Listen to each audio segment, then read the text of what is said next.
In association with Karuna Hospital, Budanila Kanchatera, Chunikhel, our medical partner.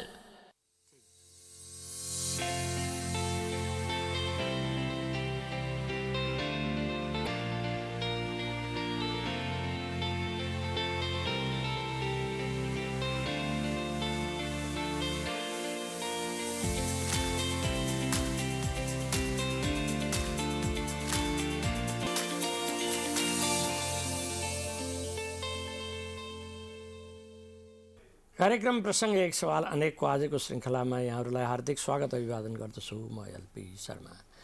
दर्शकवृन्द, पछिल्लो समय राष्ट्रपति कार्यालयसँग जोडिएर दुईटा घटनाहरू हिजोको दिनमा आयो। एउटा दुईटै सदनबाट प्रमाणित भइसकेर पारित भइसकेर पठाइएको नागरिकता विधेयक प्रमाणीकरण हुन सकेको छैन। त्यो प्रमाणित भएर आउँछ अथवा त्यत्तिकै प्रतिनिधि सभामा फिर्ता आउँछ भन्ने कुरा पनि आम मानिसमा चासो छ। अर्को, राष्ट्रपति कार्यालय अगाडि निहारिका राजपूतले हिजो न्याय माग्दा माग्दै न्याय नपाएको भनेर जुन किसिमले उनलाई चाहिँ कुमारी आमा भनिन्छ र उनले उनको आफ्नो आफूमाथि बलात्कार गर्ने व्यक्तिको पक्राउको लागि उनले जति सङ्घर्ष गरिन् त्यसले रिजल्ट नपाएको भनेर पनि आत्मदाहको प्रयास गर्दै थिइन्। पछि उनलाई प्रहरीले हस्तक्षेप गरेर सुरक्षित स्थानमा पुर्याएको छ।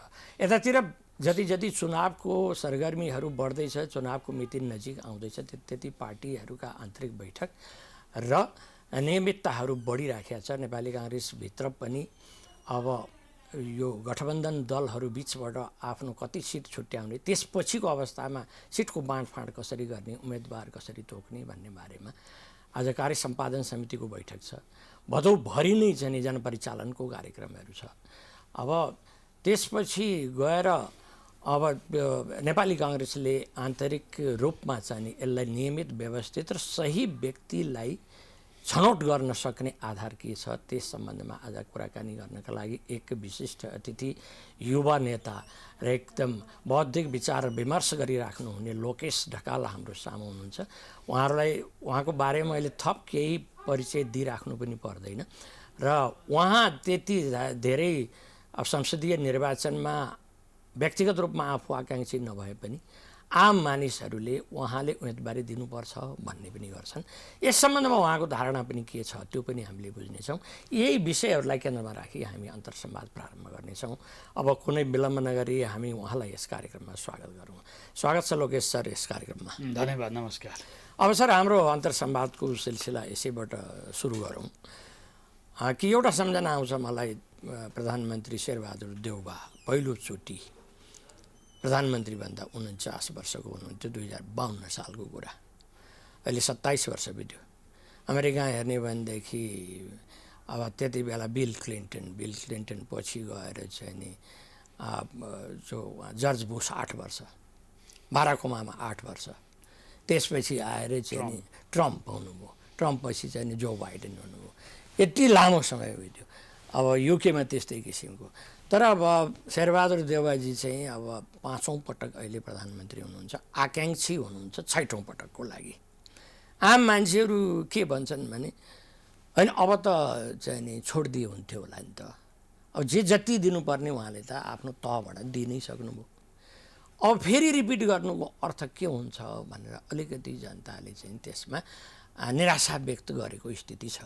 सरले व्यक्तिगत रूपमा के ठान्नुहुन्छ? निश्चय नै आम नेपाली जनताले चाहेको परिवर्तन हो। परिवर्तनले हामी कहाँ नेपालमा ठुला ठुला राजनीतिक आन्दोलन भए, क्रान्ति पनि भए होइन, र त्यो परिवर्तनले जनताको जीवनमा सारमा असर के गर्यो, देश आर्थिक समृद्धितर्फ के गयो, जनताको जीवन स्तर कति उठ्यो, त्यो सबभन्दा महत्त्वपूर्ण। रूपान्तरण भयो कि भएन, आर्थिक रूप सारमा रूपान्तरण भयो कि भएन, सिङ्गो राष्ट्रको रूपान्तरण, जनताको जीवन स्तर उठाउने कुरा होइन, त्यो महत्त्वपूर्ण रहेछ। व्यक्तिको शासन कसले कति वर्ष देशको नेतृत्व गर्यो, को कतिपटक प्रधानमन्त्री बन्यो त्यो खास महत्त्वपूर्ण त्यसले खासै महत्त्व राख्ने कुरो भएन होइन। कृष्णप्रसाद भट्टराईलाई सम्झिन्छ सबभन्दा बढी, बिपी कोइरालालाई सम्झिन्छ, किशुनजी पटक पटक एकचोटि 8 महिना, एकचोटि अन्तरिम एक वर्ष त्यति नै हुनुभयो। गणेशमानजी एकचोटि प्रधानमन्त्री नै हुनु भएन, आएको प्रधानमन्त्री त्याग गर्नुभयो, हामीले उहाँलाई सम्झन्छौँ। बिपी 18 महिना हुनु, बिपी 18 महिना भयो, सबभन्दा बिपीलाई नेपाली राष्ट्रिय राजनीति बिपीलाई जतिको सम्मान अरूलाई हामी गर्दैन भनेपछि हरेक पार्टीका व्यक्तिले को कति पटक प्रधानमन्त्री भन्यो भने महत्त्वपूर्ण कुरो रहेनछ। प्रधानमन्त्रीको कार्यकालमा देश र जनताका लागि के भए त्यो महत्त्वपूर्ण कुरा हो। अहिले परिवर्तन, राजनीति परिवर्तन त भए, तर परिवर्तनका अनुसार चाहिँ जनताको जीवन स्तरमा परिवर्तन हुन सकेन। केवलको संविधान आयो, संविधान त आफैमा चल्ने होइन, संविधान चलाउने पनि राजनीतिक दलले हो, दलका लिडरहरूले नै हो। राजनीतिमा संस्कार हुनु पर्यो, संस्कृति हुनु पर्यो, डेमोक्रेटिक स्पिरिटमा पार्टीहरू चल्नु पर्यो। यी सबै भयो भने पार्टीका आन्तरिक जीवनहरू पनि प्रजातान्त्रिक ढङ्गले चल्नु पर्यो। त्यसले अनि सुशासन दिन्छ। सुशासन भयो भने अनि जनताको परिवर्तनमा हामीले सकारात्मक रूपमा आशा गर्न सक्छौँ। अहिले जनता चरम निराशा छन्। चरम निराशा भएको अवस्थामा कमसेकम यी भएका केवल शेरबहादुर देउवा मात्रै होइन, अहिले सबै साना ठुला दलका लामो समयदेखि यो दशकौँदेखि भएका नेताहरू त यिनै हो नि त। यिनीहरूले नेतृत्व गरेर नि देश उस्तै भइरहने होइन, अझ डिटोरेट हुँदै जाने, जनतामा थप निराशा जाने, चुलिँदै जाने, भ्रष्टाचार कुशासनको परिणामले गर्दाखेरि। त्यस कारणले मान्छेले अलिकति नेतृत्व परिवर्तन होस्, हरेक दलमा नयाँ मानिसहरू आउन्, युवाहरू आउन्। त्यस कारणले पनि त्यो कारणले पनि गएको स्थानीय तहको निर्वाचनमा पनि कतिपय ठाउँमा चाहिँ नि ठुल्ठुला सहरमै मानिसहरूले चाहिँ यत्र वर्षौँदेखि लिडरसिप गरेका राजनीतिक दलहरूलाई भोट नदिएर कहिले नामै नसुनेका स्वतन्त्र व्यक्तिहरूलाई पनि जिताए। त्यो एउटा सङ्केत हो, राजनीतिक दलहरूलाई त्यो वार्निङ थियो। त्यो वार्निङबाट कति बुझ्छन्, कति आफूलाई करेक्सन गरेर अगाडि बढ्छन्, होइन भने चाहिँ फेरि यो आउने चुनावमा पनि केही न केही यस्ता स्थानीय तहको निर्वाचनमा जस्तै केही न केही व्यक्तिहरूले स्वतन्त्र व्यक्तिहरू आउन सक्ने सम्भावना रहन्छ। किन राजनीतिक दलले टिकट वितरण गर्दा होस पुर्याएनन्। टिकट वितरण गर्दाखेरि पनि अब चुनाव त आइसक्यो, चुनाव डेटको मिति तोकिसकेको छ। सबै राजनीतिक दलहरू निर्वाचन निर्वाचन उन्मुख प्रोग्राम लिएर अग्रसर छन्। अब सत्तारूढ गठबन्धन को बिचमा फेरि चुनाव स्थानीय तहमा जस्तै चुनावमा तालमेल गरेर जाने कुराहरू उठेको छ। निर्णय नै भएर एउटा कार्यदलै बनिसकेको छ कि त्यसको लागि चाहिँ अब एक्सर्साइज सुरु भएको छ, मिटिङहरू नियमित रूपमा बैठक बसिरहेका छन्। त्यो त्यति अब हालाकि स्थानीय तहको निर्वाचनमा पनि 5 दलको गठबन्धन जुन रूपमा हुनुपर्थ्यो सबै ठाउँ भएन। स्थानीय तहले त्यसलाई भयोलेट गरे, सबैलाई त्यसलाई समन्वय गर्न सकेन, नामञ्जुर गरे। फेरि राजनीतिक गठबन्धनमा रहेका दलहरूले पनि आफ्नो हैसियतभन्दा ठुलो मुख पनि बाहेको कारणले पनि त्यो नमिल्यायो। अब अहिले पनि तपाईँ काङ्ग्रेस सबभन्दा ठुलो पार्टी छ, उसले चाहिँ 100 सिटको हाराहारी खोज्ने आफ्नो एक ठाउँमा छँदैछ। त्यस पछाडि माओवादी केन्द्र हामी, त्यस पछाडि हामी 50-60 चाहिन्छ भनिरहेछ। अब अरू नेकपा यसदेखि लिएर अन्यतम गठबन्धनका दलहरूले पनि फेरि गठबन्धनमा अरू दलहरूलाई पनि मिलाउने थप होइन चुनौतीहरू छन्। ती सबैलाई मिलाएर टिकट वितरण गर्ने, पहिला त दलहरूको बिचमा चाहिँ भागवण्डा मिल्नु पर्यो, त्यस पछाडि अन्तर पार्टी बिचमा फेरि त्यो चाहिँ कसरी सिटको बाँडफाँड गर्ने, त्यो अत्यन्त नै ठुलो चुनौतीको विषय छ। त्यति सहज छैन, त्यति सहज देखिँदैन यो। त्यस कारणले चाहिँ अन्ततोगत फेरि गएर चाहिँ नि केही जस्तो पछिल्लो 74 सालको निर्वाचनमा पनि केही दलहरूको बिचमा चाहिँ नि कसैलाई काहीँ निर्वाचनमा उम्मेदवारै छोडिदिने, पार्टीले उम्मेदवारै नदिने पनि काम भयो। राष्ट्रिय स्तरका केही गिने चिनेका दलहरूले एक्लै चुनाव लड्न सक्ने सामर्थ्य छैन। यो अहिले त एक किसिमका राष्ट्रिय स्तरका सबै दलहरू संसदमा पुग्नलाई आफ्नै सामर्थ्य नहुने भएको हुनाले पनि त्यो मनोविज्ञानले पनि यो तालमेल गर्नै परेको छ। तालमेल अरू कारणले होइन, सत्ताकै लागि हो। सत्ताकै लागि हो, अर्थको कुरा त होइन, अर्थको कुरा होइन। कार्यक्रम उद्देश्य दर्शन आदि केही होइन। छैन। अब कसरी, अब तपाईँको चाहिँ नि समान विचारका बिचमा तालमेल निर्वाचनमा गठबन्धन हुनलाई सामान्य नै मानिन्छ होइन। भारतमा पनि हामी हेर्छौँ युपिए र एनडिए भन्ने दुईवटा ठुला गठबन्धन छ। ती गठबन्धन एउटा चाहिँ सेकुलर फोर्सको लिडरसिप गर्छ, अर्को तपाईँको चाहिँ नि नन सेकुलर। ती दुईवटा बिचमा गठबन्धन तालमेल त लामो समयदेखि चलिरहेको छ। तर हाम्रो बिचको तालमेल भनेको चाहिँ नि व्यवहारिक सिद्धान्त, दर्शन, विचार, कम्युनिस्ट दर्शनबाट, काङ्ग्रेसको आफ्नो विचारबाट गाइडेड भन्दा पनि व्यवहारिक राजनीति। व्यवहारिक राजनीति भनेपछि सत्तामा पुग्ने राजनीतिबाट अभिप्रेरित भएर गरिएको हो। त्यस कारणले सबै ठुला दलहरूलाई पनि आफू हारिएला भन्ने चिन्ता छ। आफू जित्नका लागि पनि तपाईँको चाहिँ तालमेल, निर्वाचनमा तालमेल अनिवार्य भएको छ। पार्टीले बसेर नेपाली कङ्ग्रेस पार्टीको केन्द्रीय कार्य समितिले नै तालमेलमा जाने भनेर भनिसकेको अवस्थामा म एउटा काङ्ग्रेस कार्यकर्ता हुनका नाताले त्यसको विरोध गर्नुको औचित्य पनि छैन। हालाकि व्यक्तिगत रूपमा म तालमेलको पक्षमा थिइनँ। प्रधान शेरबहादुर देउवालाई पनि त्यति सजिलो नभएको बुझिन्छ, किनकि उहाँ कर्ण मल्ल पनि चाहिँ अहिले पुरै विरोधमा हुनुहुन्छ। उहाँले चाहिँ नि अब काङ्ग्रेस बिपीको नामबाट राजनीति गर्नुभएको छ। अर्को सागर ढकाल छन्, सागर ढकालले पनि म चुनौती दिन्छु भनेर चाहिँ हिँडिराखेका छन्। अब विरोधीहरू सङ्गठित भएर आउने हुन् कि भन्ने पनि एउटा चिन्ता छ। खैर त्यो आफ्नो ठाउँमा छ, अगाडि जसरी जाला। अब यो गठबन्धनको जुन कुरा छ नि, गठबन्धनमा त नेपाली काङ्ग्रेसलाई भयानक ठुलो रसाकसी भइदियो। 165 सिटलाई बढाउन सकिएन। अब त्यसलाई 165बाट काङ्ग्रेसले सकेको हाराहारीमा भन्दा 90 या 85, ल 85मै एग्रिमेन्ट भयो भने पनि अब जित्ने कति भन्ने कुरा आयो। अब 50मा जित्ला। अब यता समानुपातिक जोड्दाखेरि पनि खासै ठुलो अन्तर हुँदैन। यस्तो अवस्थामा सबले एउटा मित्रवत प्रतिस्पर्धामा खुला रूपमा जाने भन्ने निर्णय हुन सक्यो भने त अत्यन्त राम्रो हुन्थ्यो भन्ने आम मान्छेको धारणा छ। सरले के राख्नुहुन्छ? प्रजातान्त्रिक मूल्य मान्यताका दृष्टिकोणले पनि हामी संसदीय पद्धतिको अभ्यास गरेर, हालाकि विकृत संसदीय पद्धति हो र यो संविधानमै फेरि के छ भने संविधानको अघि नै यहाँले सिटको सङ्ख्या भन्नुभयो नि, 7 सिटको सङ्ख्या घटबड गर्न सकिँदैन। राजनीतिक दललाई आवश्यकता पर्यो भने सिट बढाउनु पनि होइन, देशका लागि यही भएकै सिट बढी छ होइन। सङ्घीयताको आवश्यकता छ कि छैन त्यही डिबेट भइराखेको छ। सङ्घीयतामा भएको संसद, मन्त्री परिषद होइन 3 महिना मन्त्री परिषद परिवर्तन भइरहने, पूर्व मन्त्रीहरूलाई हामीले ठुलो सङ्ख्या डम्पिङ साइज सिर्जना गर्ने अलिकति लिगमा त आएकै जस्तो छ होइन। यसले संविधानले पनि होइन, संविधानले लिगमा भन्दा पनि यो संविधानले चाहिँ सङ्घीय संसदमा कसैको पनि बहुमत आउँदैन। यो मिश्रित प्रणाली मिश्रित जुन निर्वाचन प्रणाली छ, कसैको पनि बहुमत आउँदैन। अब त्यो एउटा त त्यो स्थिति छ। र अघि नै भनिहालेँ मैले, प्रजातान्त्रिक दृष्टिकोणबाट पनि सबै राजनीतिक दलहरूले जनताका बिचमा जाँदा आफ्नो दलको अवस्था त परीक्षण गर्ने हो नि। जनताका बिचमा गएर निर्वाचन हारियो भने फेरि अर्को पटकका लागि तयारी हुने हो। नयाँ नयाँ इस्युहरूले, नयाँ नयाँ मुद्दाले जनताका बिचमा जाने हो।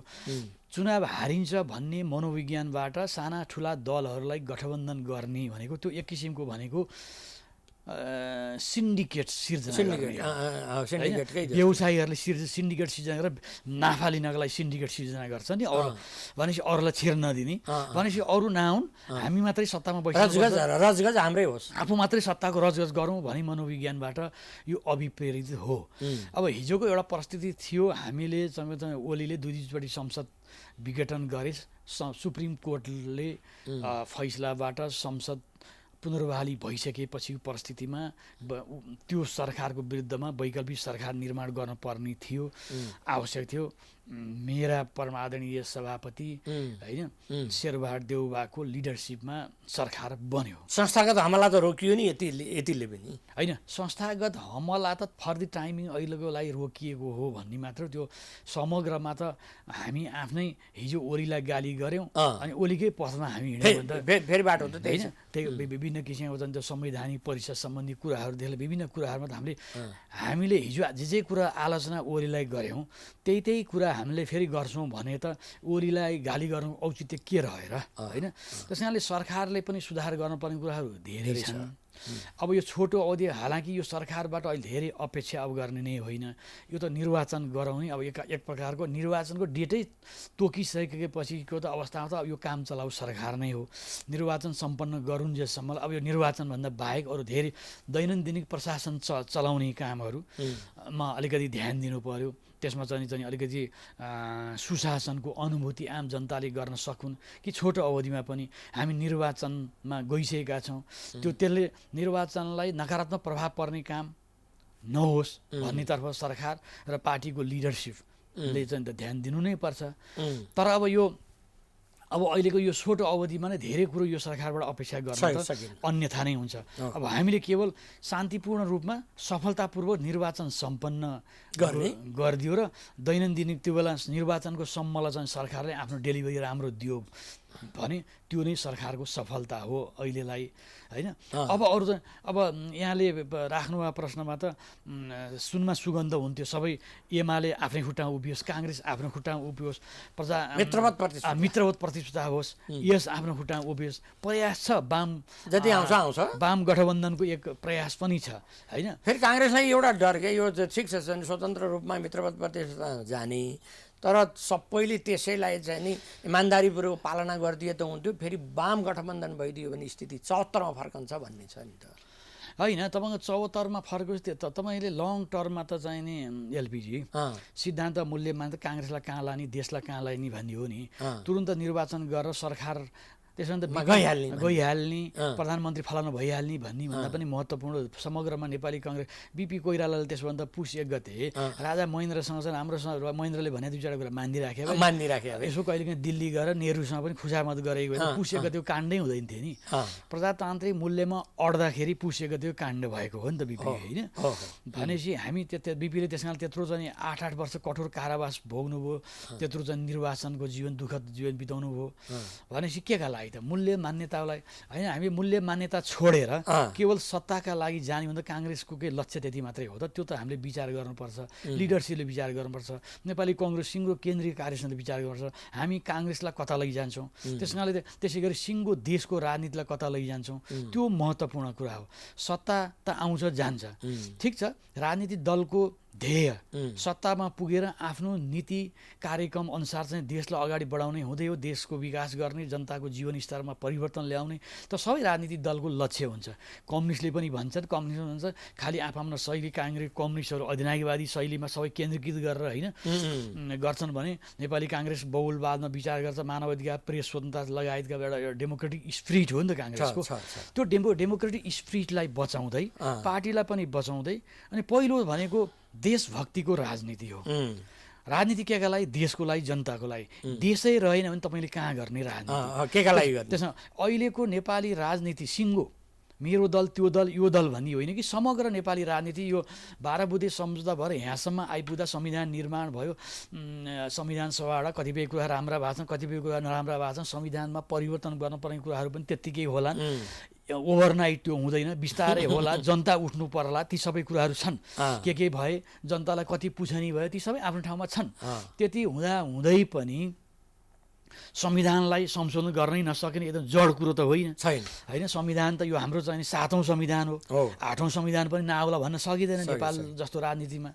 भनेपछि भोलि त्यो जनताले उठेपछि हुँदै जाला। तर अहिले त तत्काल निर्वाचन आइसकेको हुनाले सबै राजनीतिक दलको कन्सल्टेसन निर्वाचनतर्फै हुनुपर्छ। निर्वाचनमा आफ्नो खुट्टामा उभिएर सबै दलले स्वतन्त्र रूपमा उठिदिएको भए त्यो डेमोक्रेसीको लागि सबभन्दा कुनै राजनीतिक दललाई किनारामा धकल्नैकै लागि र सत्ता प्राप्तिका लागि मात्रै ध्यानमा राखेर व्यवहारवादी राजनीति गर्ने नाममा गरिएको तालमेल र गठबन्धनले चाहिँ राम्रो नतिजा दिँदैन कि भन्ने चाहिँ हो। अब लोकेश सर, हामी कार्यक्रमको अन्तिम चरणमा धकेलिसकेका छौँ। एउटा अन्तिममा एउटा जिज्ञासा मैले राख्छु कि सर जहाँ निवास गर्नुहुन्छ काठमाडौँ क्षेत्र नम्बर 2 मै यहाँको राम्रो प्रभाव देखिन्छ। मैले अन्ततिर पनि सुन्छु लोकेशजीले यसपालि उम्मेदवारी दिनुपर्छ भन्ने पनि सुन्छु, होइन। अब पार्टीले केही सोच्छ, पार्टीको के हो धारणा विचार, त्यो कुरा अलग कुरा हो। तर सरको व्यक्तिगत आकाङ्क्षा के छ यसपालि चाहिँ नि ठिक छ म पनि तयार छु भन्ने छ कि कस्तो छ? होइन समग्र देशको स्थिति हेर्ने हो भने आफ्नै दलभित्रको स्थिति हेर्ने हो भने नेताहरूको एटिच्युड हेर्ने राजनीति जुनतिर गइरहेको छ त्यो सबै यो चरम भ्रष्टाचार कुशासन छ सामान्य मान्छेले अब राजनीति गर्न नसकिने चुनाव लड्न नसकिने अवस्था रह्यो अब डनशाली र धनशाली धनबाद हावी भइरहेको छ त्यसले राजनीतिमा कति योगदान दियो दुःख कति गर्यो प्रजातान्त्रिक आन्दोलनमा योगदान के दियो छैन उसँग कति पैसा छ यसले राजनीति निरीह छ यो मोराले के चुनाव लड्न सक्छ भनेपछि त किन मान्छे राजनीतिमा निष्ठापूर्वक लाग्छ भनेर टन्न एउटा व्यापार व्यवसाय गरेर टक्क पैसा लिएर अनि त्यस पछाडि राजनीतिमा जम गर होइन त्यो स्थिति यी सबै निराशाहरू त के को लागि राजनीति गर्नु मूल्य मान्यता छैन मैले अगर एउटा लोकेश ढकालले गएर संसदमा के गर्न सक्छ मन्त्री नै भयो भने एउटा व्यक्तिले के गर्न सक्छ एउटा व्यक्तिले सुधार गर्न सक्दा धेरै हुँदो रहेछ व्यक्ति नै हो सिस्टम जतिसुकै खराब सिस्टम छ भने पनि राम्रो सिस्टम व्यक्ति राम्रो भइदियो व्यक्तिको नियत सफा छ भने नतिजा राम्रो आउँदो रहेछ होइन यी समग्र परिस्थिति त छँदै लामो विश्लेषणको व्यवस्था समय हुन्छ हामीसँग समय थोरै छ अब राजनीति गरिसकेको व्यक्तिले कि राजनीतिबाट पलाने अब म राजनीतिमा छैन अब म स्वतन्त्र जीवन हात उठाउनु पर्यो होइन भने पोलिटिक्समा निरन्तर लागिरहेको व्यक्तिले जनताका बिचमा जान परीक्षण गर्नको लागि अवसरबाट भाग्न त कोही पनि चाहँदैन होइन अब मैले चुनाव नलडे मैले चाहिँ 2053 सालको उपनिर्वाचन तत्कालीन क्षेत्र नम्बर 1 जहाँ कृष्णप्रसाद भट्टराई 3 पटक चुनाव लड्नु भएको थियो त्यो ठाउँमा मैले पनि 2 पटक प्रतिनिधि सभाको निर्वाचन लडेको 56 साल र 53 सालमा त्यस पछाडि मैले प्रतिनिधि सभाको निर्वाचन लडेको छैन पछिल्लो पटकको मैले नचाहँदै प्रदेश सभाको निर्वाचन मैले लडेको पर्यो काठमाडौँ क्षेत्र नम्बर 2 को कबाट यसपटक म कुनै पनि पार्टीले लिडरसिपले अनुरोध गर्यो भने पनि कसैले कुनै पनि शक्तिले भन्दाखेरि पनि बरु म चुनाव लड्दिनँ प्रदेश सभामा म चुनाव जाँदिनँ सङ्घको हकमा पार्टीले पहिला त यहाँ त अघि नै भनिहालेँ नि काठमाडौँमा 10वटा निर्वाचन क्षेत्र छ म मेरो क्षेत्रमा आम जनताले खोजेको उम्मेदवार पार्टीको कार्यकर्ताको बिचमा पनि म खोजिएको उम्मेदवार हुँ भन्ने जस्तो मलाई लाग्छ आफ्नो डम्फु आफैले बजाए जस्तो हुन्छ होइन आफ्नो व्याख्या आफ्नो प्रशंसा आफूले गर्न हुँदैन आत्मप्रशंसा तथापि दाबी त गर्नु पर्यो तर म पार्टीले अब 10 सिटमा फेरि यो तालमेल भनिहाल्छ कुन क्षेत्रमा काङ्ग्रेस लड्ने कहाँ चाहिँ माओवादी कहाँ यसको कहाँ अर्को त्यो टुङ्गिन बाँकी नै छ अघि नै बाँकी छ लोकेश ढकाल यहाँ भनेपछि काठमाडौँ 1 2 3 4 जहाँ दिए पनि हुन्छ त्यो मेरो कार्यक्षेत्र हो हिजो मैले यी 3वटै क्षेत्र म हिजो क्षेत्रीय सभापति भएका क्षेत्र हुन् यिनीहरू हिजो त 5वटा क्षेत्र थियो नि अब मैले काठमाडौँ 1 नम्बर क्षेत्रमा चाहिँ प्रकाश मानजी मेरो वरिष्ठ नेता उहाँ लडिरहेको क्षेत्रमा मैले दाबी गर्न जानु औचित्य छैन हिजो मभन्दा जुनियर थियो भनेर अब त्यो म त्यहाँ लड्न जान्छु भनेर अब गगन थापा मेरो नेता भइसक्यो महामन्त्री हुनुहुन्छ अब उहाँको क्षेत्र नम्बर 4 मा मैले दाबी गर्न जानु उचित हुँदैन मलाई अरू ठाउँमा चाहिँ विशेष गरेर मेरो धेरै पसिना र रगत बगेको क्षेत्र भनेको चाहिँ 2 नम्बर हो 2 नम्बरमा मेरो सम्भावना पनि बढी छ पार्टीले त लड्नुपर्छ भन्यो भने म तयार छु हस् सर जाने यति महत्त्वपूर्ण विषयमा यहाँसम्म आइदिनु भयो र आफ्नो भावना राखिदिनु भयो विचार राखिदिनु भयो त्यसको लागि मेरो व्यक्तिगत र टिमको तर्फबाट हार्दिक धन्यवाद दिन चाहन्छु धन्यवाद यहाँले पनि समसामयिक विषयमा संक्षिप्तै भए पनि मेरो विचार अभिव्यक्ति व्यक्त गर्ने अवसर दिनुभयो एलपिजी सहित सिङ्गो प्राइम टिमलाई मेरो तर्फबाट पनि धेरै धेरै धन्यवाद अब फेरि हामी मनसुबा पनि व्यक्त गर्छौँ र शुभकामना पनि दिन चाहन्छौँ यहाँको जुन राजनीतिक महत्त्व इच्छा छ चाहना छ त्यो चाहिँ सफलीभूत होस् भन्ने पनि हामी चाहन्छौँ धन्यवाद हस् दर्शकवृन्द आज हामी लोकेश ढकालसँग बसेर कुराकानी गर्दै थियौँ र राजनीतिमा आएको केही विकृतिको बारेमा पनि कुराकानी गऱ्यौँ र उहाँको मनसुबा जहाँ छ काठमाडौँ क्षेत्र नम्बर 2बाट अब त्यो सफलीभूत होस् भन्ने पनि हामी कामना गरिसकेका छौँ फेरि अर्को दिन अर्को व्यक्तिसँग अर्कै प्रसङ्गमा जोडिने बाचा गर्दै आजको यस कार्यक्रमलाई यहीँ बिट मार्न चाहे प्राइम टाइम टेलिभिजन हेर्दै गर्नुहुनेछ हस्त नमस्कार